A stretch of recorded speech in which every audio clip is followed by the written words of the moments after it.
लोकसभा के 2001 बैच के अधिकारी वाई पूरन कुमार की आत्महत्या ने पूरे पुलिस महकमे को झकझोर कर रख दिया है।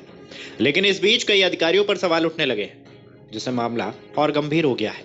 बीते दिनों जब ये खबर आई कि एक सीनियर आईपीएस अफसर ने आत्महत्या ली, तो किसी ने यकीन नहीं किया कि ऐसा भी हो सकता है। लेकिन जैसे जैसे सुसाइड नोट की बातें सामने आई हैं, मामला आत्महत्या से कहीं और आगे जाकर सिस्टम के दबाव और जातिगत उत्पीड़न का बन गया है।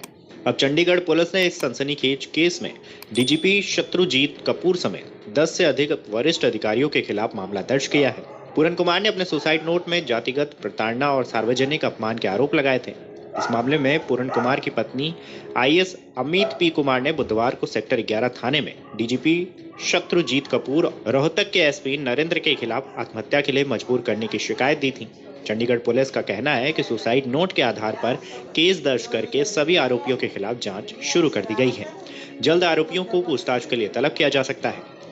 वीरवार को सुबह चंडीगढ़ पुलिस के वरिष्ठ अधिकारी इस मामले में एफआईआर दर्ज करने से पहले कानूनी राय लेने की बात कह रहे थे, लेकिन रात होते होते एफआईआर दर्ज कर ली गई। इस मामले में कोई भी अधिकारी आधिकारिक तौर पर कुछ भी बोलने को तैयार नहीं है, लेकिन एक वरिष्ठ अधिकारी ने कहा है कि जिन भी अधिकारियों पर सुसाइड नोट में आरोप लगाए गए हैं, उन सभी के खिलाफ केस दर्ज किया गया है। वहीं इस बीच मुख्यमंत्री नायब सिंह सैनी भी जापान दौरे से लौटते ही सीधे पूरन कुमार के आवास पहुंचे। मुख्यमंत्री ने संवेदना जताई, लेकिन परिवार की मांग है कि कार्यवाही सिर्फ शब्दों तक सीमित न रह जाए। खैर, खबरों की माने तो पंचकुला में सरकारी आवास पर आवंटन के दौरान वाई पूरन कुमार के केस में अतिरिक्त नियम लगाए गए थे। आरोप है कि आधिकारिक वाहन वापस लिया गया। डीजीपी कार्यालय की ओर से जानबूझकर गुमनाम शिकायत दी। वार्षिक रिपोर्ट में लिखित रूप से जातिवादी टिप्पणी की गई।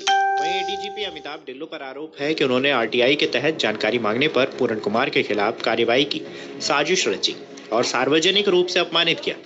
एडीजीपी संजय कुमार पर दस्तावेजों में हेराफेरी कर जानकारी मीडिया में लीक करने का आरोप है। आईजी पंकज नयन पर झूठी शिकायतें तैयार करने का, जबकि आईपीएस कला रामचंद्रन पर झूठा हलफनामा दायर करने का आरोप है। आईपीएस संदीप खिरवार पर और सिवास कविराज पर फर्जी मामले में फंसाने की कोशिश का आरोप है। इतना ही नहीं, पूर्व डीजीपी मनोज यादव, पीके अग्रवाल और पूर्व मुख्य सचिव टीवीएसएन प्रसाद पर भी बैचमेट अफसर के साथ जातिगत भेदभाव और सार्वजनिक अपमान का आरोप है। सुसाइड नोट में लिखा है कि इस पूरे समूह ने मिलकर उन्हें बार बार निशाना बनाया और मानसिक रूप से इतना तोड़ा कि अंततः उन्होंने अपनी जान दे दी। इस बीच राष्ट्रीय अनुसूचित जाति आयोग ने भी मामले का स्वतः संज्ञान लिया है। खबरों की माने तो आयोग ने चंडीगढ़ के मुख्य सचिव और डीजीपी को नोटिस जारी कर 7 दिनों के भीतर विस्तृत रिपोर्ट मांगी है। आयोग ने साफ कहा है कि अगर रिपोर्ट समय पर नहीं आई तो उनके मुख्य सचिव या फिर उनके प्रतिनिधि को आयोग के समक्ष व्यक्तिगत रूप से उपस्थित होना पड़ेगा। आयोग ने यह भी निर्देश दिया है कि रिपोर्ट में एफआईआर नंबर, तारीख, धाराएं, आरोपियों की गिरफ्तारी और पीड़ित परिवार को दी गई मुआवजा राशि का उल्लंघन अनिवार्य रूप से किया जाए। इन अधिकारियों को तत्काल प्रभाव से निलंबित करने के साथ ही उनकी गिरफ्तारी की जाए। दोस्तों, बहुजन समाज की आवाज़ उठाओ और बहुजन समाज पर अत्याचार हो रहे हैं उसके खिलाफ संघर्ष करो, और संघर्ष करने के लिए हमारे इस चैनल को सब्सक्राइब करें और बहुजन समाज की आवाज़ उठाएं।